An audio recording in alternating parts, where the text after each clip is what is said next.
Hi friends, எல்லோருக்கும் வணக்கம். எல்லோரும் எப்படி இருக்கீங்க? நலமா இருப்பீங்கன்னு நினைக்கிறேன். என்னென்னு பார்த்தீங்கன்னா, நான் வந்து என் ஃப்ரெண்டு வீட்டுக்கு இப்போ லீவ் டைம் இல்லையா, ஸோ அதனால் வெளியில் வந்தேன். சூப்பரான இடம் இது. ஏன்னா கொஞ்சம் அமைதியாக கிராமம் மாதிரியான ஒரு சூழலில் இருக்கும். ஸோ இதை சுற்றி பார்த்தீங்கனாலே உங்களுக்கு தெரியும். பாருங்களா, பக்கத்துலலாம் விளைநிலங்கள் மாதிரி இடங்கள் இருக்கும். அதோடு சேர்ந்து வீடுகளும் இருக்கும். பக்கத்து வீட்டில் ஆப்பிள் மரம், பிளம்ஸ் அந்த மாதிரி சூப்பராக இருக்கும். இந்த மாதிரி ஒரு சூழலில் சில நேரங்கள்லாம் அமைதியாக இருந்தோம்னா மனசுக்கும் ரிலாக்ஸாக இருக்கும். நம்மளோட மைண்டும் ஃப்ரீயாக இருக்கும்.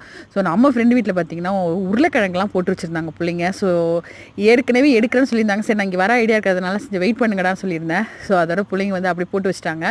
வந்து பார்த்து எடுக்கிறேன் தோண்ட அவ்வளோ உருளைக்கிழங்கு வருது. உண்மையிலேயே ரொம்ப சந்தோஷம். இந்த மாதிரி சில விஷயங்கள்லாம் வந்து நான் வந்து நம்ம கடையில் வாங்குறப்ப இதெல்லாம் எப்படி செய்வாங்களோ எது செய்வாங்களோன்னு நினச்சிருக்கோம். நானும் தோட்டம் வச்சுருக்கேன். பட் ஆனால் நம்ம உருளைக்கிழங்குலாம் போட்டதில்லை. ஸோ எடுக்க ஒரே உருளைக்கிழங்கு பார்த்தீங்களா. ஓகே, அடுத்த வீடியோவில் பார்க்கலாம். பாய்.